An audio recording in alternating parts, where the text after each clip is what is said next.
Dunia kembali berwarna. Wajah Al pagi itu tampak berseri-seri. Ia tak henti tertawa dan menggoda Mai yang kini ia jadikan sebagai asisten pribadinya. Kabar adanya donor kornea yang cocok untuknya memberikan semangat baru baginya. Mau bawa berapa banyak pakaian, Tuan? Tanya Mai sambil melipat pakaian majikannya ke dalam koper. Tak usah banyak, aku di sana hanya untuk operasi, bawa saja seperlunya. Iya, seperlunya itu seberapa? Ya secukupnya. Iya, secukupnya itu seberapa? Ya jangan banyak-banyak. Tuan ini ya, bikin saya bingung saja. Haha, kamu itu kalau sudah kesal pasti mencebik sambil bilang Lalu saya harus bilang apa? Bilang wow kan bisa? Haha, wow. Haha, Mae. Haha, tuan. Keduanya tertawa bahagia. Mai yang rela mengorbankan kuliahnya demi mengurus majikannya itu dengan telaten melipat pakaian dan menyiapkan semua keperluan tuannya selama di Amerika nanti. Kamu sebaiknya ikut aku ke sana. Tidak, saya di sini saja. Kenapa? Saya tidak mau, tidak bisa naik pesawat. Lagi pula tidak ada fungsi saya di sana. Kan sudah ada Tuan Robert dan Nyonya Lestari yang akan menemani Tuan di sana.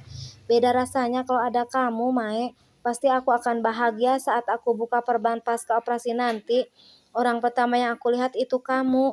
Orang yang selalu menemaniku, sabar mengurusku, tidak pernah mengeluh sedikit pun, yang rela mengorbankan cita-citanya demi bisa melihatku pulih.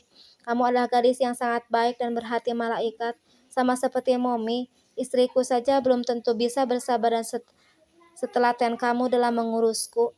Jangan begitu, Tuan. Saya kan digaji, jadi sudah barang tentu saya akan bekerja dengan sebaik-baiknya.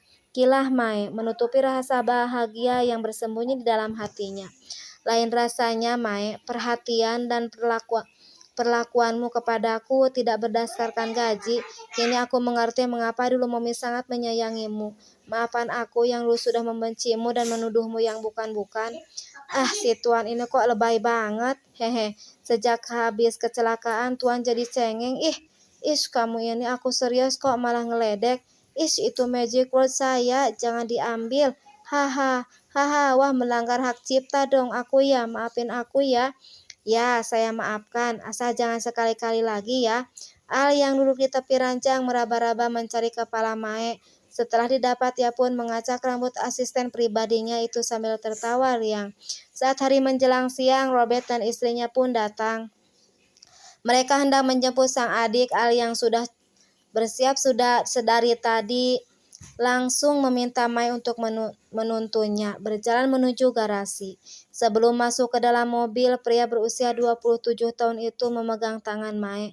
Mai, aku pamit. Hati-hati, Tuan. Semoga perjalanan Anda tidak ada kendala. Operasinya nanti berjalan lancar dan kembali pulang dengan selamat. Amin. Terima kasih untuk doa-doanya. Aku akan merindukanmu. Mai tersenyum, lalu ia menuntun tuannya itu masuk ke dalam mobil. Deru mesin menyala, tak lama kemudian mobil pun melaju meninggalkan rumah menuju Bandara Internasional Soekarno-Hatta. Mai mengantar kepergian tuannya itu sampai ke gerbang depan rumahnya. Hatinya merasa pilu ditinggalkan Al. Air matanya berlinang, gadis itu terus melambaikan tangan sampai mobil berbelok di ujung jalan. Setelah mobil berbelok di ujung jalan, Mai mendorong pagar besi yang tinggi dan kokoh dengan tatapan kosong. Saat Al pergi, ia merasakan sebagian hatinya menghilang. Segala rasa campur aduk menjadi satu.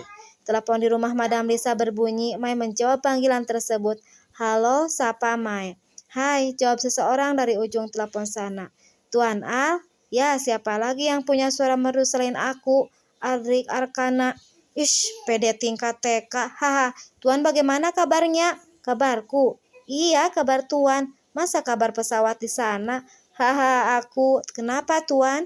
Aku sudah bisa melihat lagi, Mai. Ini aku baru buka perban. Langsung aku teringat kamu dan aku meneleponmu.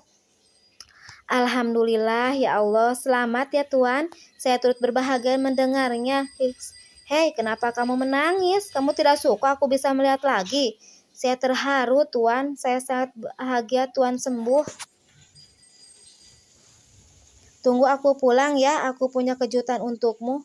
Apa itu? Tunggu saja. Karena kalau aku katakan sekarang namanya bukan kejutan. Apa dong namanya? Keju basi. Haha. Weh, Haha, kamu sedang apa? Sedang duduk dan bicara dengan Anda, Tuan. Ish, kamu nggak tanya kapan aku pulang. Ya kapan Anda pulang, Tuan? Insya Allah besok. Tuan bisa ucapkan insya Allah. Aku sering dengar Kak Robert dan istrinya mengucapkan kata itu. Kak Lestari juga di sini sering mengaji. Tapi suaranya tidak semadu saat kamu mengaji. Ah, Tuan bisa saja. Iya, aku serius. Aku rindu ingin dengar kamu mengaji lagi. Islam itu indah ya, Mai. Sangat indah, Tuan. Pantas saja Kak Robert memilih memeluk keyakinan yang sama dengan istrinya. Tuan tidak kepingin seperti Tuan Robert. Tuan tidak kepingin seperti Tuan Robert. Belum terpikir, aku ingin belajar dan mendalami dulu Islam itu seperti apa secara detail dan menyeluruh. Saya jamin Anda akan semakin cinta. Sok tahu. Hehe, ya sudah kalau gitu tunggu aku pulang ya. Oke, masakin yang spesial ya, insya Allah. Bye Mae, bye Tuan Al. Usai menutup telepon, Mae segera mengabari Sumi di dapur. Sama halnya dengan Mae, Sumi pun menangis haru.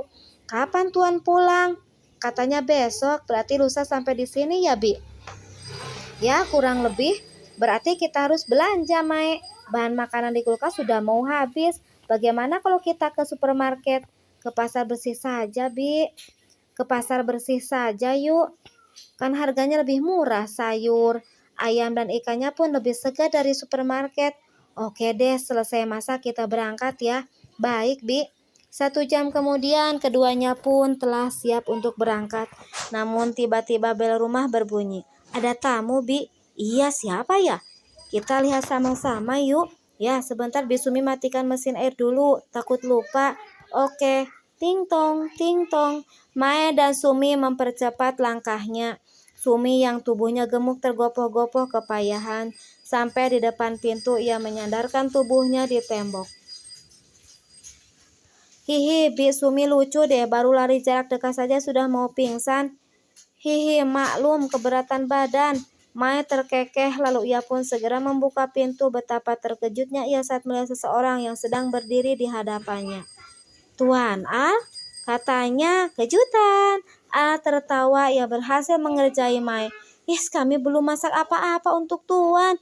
Tidak apa-apa, boleh aku masuk? Hihi, bolehlah, Anda kan tuan rumah di rumah ini. Takutnya diusir lagi seperti dulu. Hahaha. Jangan membongkar aib di masa lalu. Haha.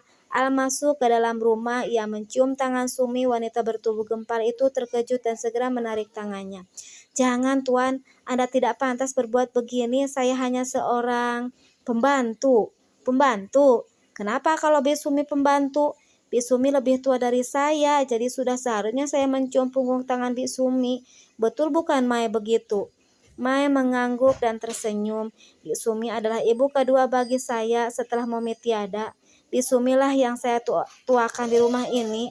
Al merangkul pundak asisten rumah tangganya itu dengan erat. Jangan seperti itu, Tuan Al. Hardik Agus menaruh koper milik Al begitu saja di lantai. Ada apa, Pak Agus? Tanya Al terkejut. Saya cemburu, istri saya dirangkul berondong. Bule tampan lagi. Hahaha. Mendengar jawaban Agus yang nyeleneh, semua orang yang berada di ruang tamu tertawa terbahak-bahak. Al merangkul supir pribadinya itu, baik Agus maupun Sumi. Keduanya sangat senang karena majikannya dapat kembali melihat indahnya dunia.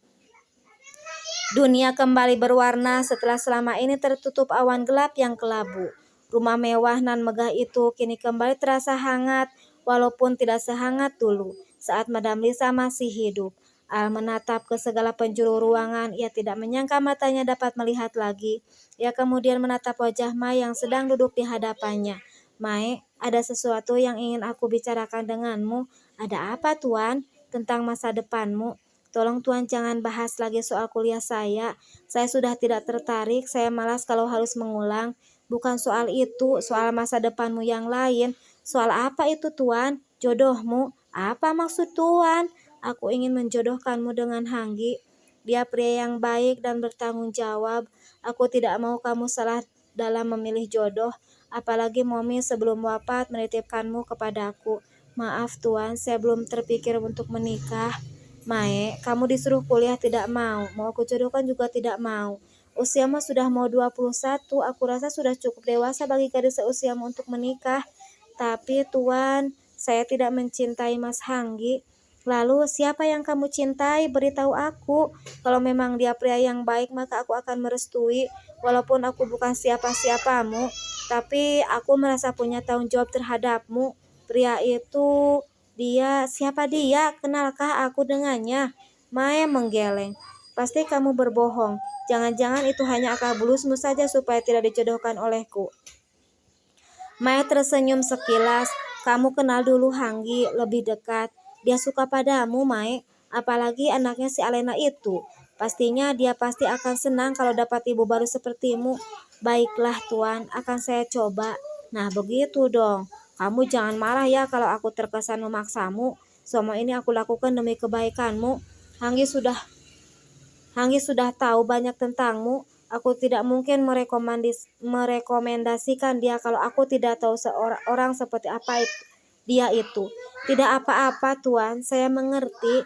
Aku sayang kamu, Mae. Kamu sudah seperti adik untukku, jadi aku mohon jangan salah paham dengan tindakan yang aku ambil ini. Iya, saya paham. Saya akan mencoba berkenalan lebih dekat dengan Hanggi. Baiklah, terima kasih ya. Iya, Tuan. Mae tidak banyak bicara. Ia tidak punya pilihan lain. Tindakan Al ada benarnya. Kini ia sudah tidak kuliah, jadi tidak ada lagi yang bisa ia lakukan. Sedangkan kalau ia pulang kampung, hal yang sama akan dilakukan oleh orang tuanya. Gadis cantik asal Bojong Kences itu tidak ingin menikah dengan pria satu kampung dengannya. Ia tidak ingin terjebak dalam kehidupan yang menurutnya tidak baik. Karena rata-rata pria di kampung memiliki sifat pemalas dan selalu mengandalkan orang tua walaupun statusnya sudah menikah. Semenjak mendapatkan lampu hijau dari Mae, Hanggi mulai getol datang mengunjunginya di rumah sang majikan. Tak jarang pria keturunan Solo itu mengajak serta putrinya yang sangat menyayangi Mae. Terkadang mereka bertiga pergi bersama untuk rekreasi ataupun sekedar makan siang bersama seperti layaknya sebuah keluarga yang berbahagia. Mae tidak pernah menolak kedatangan Hanggi walaupun sebenarnya ia tidak menaruh perasaan apa-apa terhadapnya. Semua ia lakukan hanya sebagai bentuk kepatuhan dan bakti kepada Al yang sudah baik juga sangat memperhatikannya. Hanggi pria yang sabar dan soleh. Setelah beberapa kali pertemuan, akhirnya ia pun memberanikan diri untuk menyatakan cintanya kepada Mae. Aku ingin bertemu dengan kedua orang tuamu, Dek. Iya, Mas Hanggi. Nanti saya bicara dulu sama Tuan Al, izin untuk pulang. Aku sudah bicara dengan Pak Al. Beliau memintaku untuk tidak menunda-nunda pernikahan. Maksud Mas? Ya, Pak Al memberi saran agar pernikahan kita segera dilangsungkan setelah aku melamarmu, Dek. Akad nikah saja yang diadakan di kampung, pesta resepsi diadakan di sini, agar relasi dan teman-teman kantor bisa hadir. Aku pikirkan dulu ya Mas, aku melihat ada keraguan di matamu, Dek. Bukan begitu Mas, wanita manapun akan bahagia bisa dipersunting oleh pria yang baik, soleh dan bertanggung jawab sepertimu, begitu pula dengan aku. Tapi mengapa setiap kali aku membahas soal masa depan kita, Dek Mae selalu merespon seperti tidak bersemangat? Aku tidak melihat cinta di matamu, Dek. Jangan bicara yang aneh-aneh, Mas. Maafkan aku ya, aku nggak bermaksud membuatmu sedih. Iya, Mas, nggak apa-apa.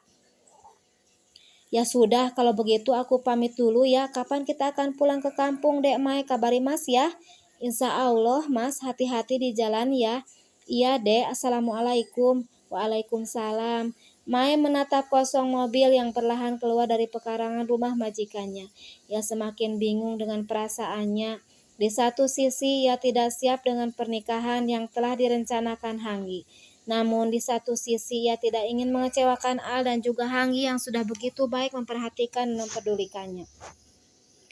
Ya Allah, hamba harus bagaimana? Dengan langkah gonta ia memasuki kamarnya. Selepas sholat isya ia pun duduk khusyuk berdoa, meminta petunjuk yang terbaik untuk masa depannya. Dengan derai air mata, gadis bermukena merah jambu itu mencurahkan segala perasaannya kepada pemilik semesta alam, Allah yang Maha Kuasa dan Maha Mengetahui.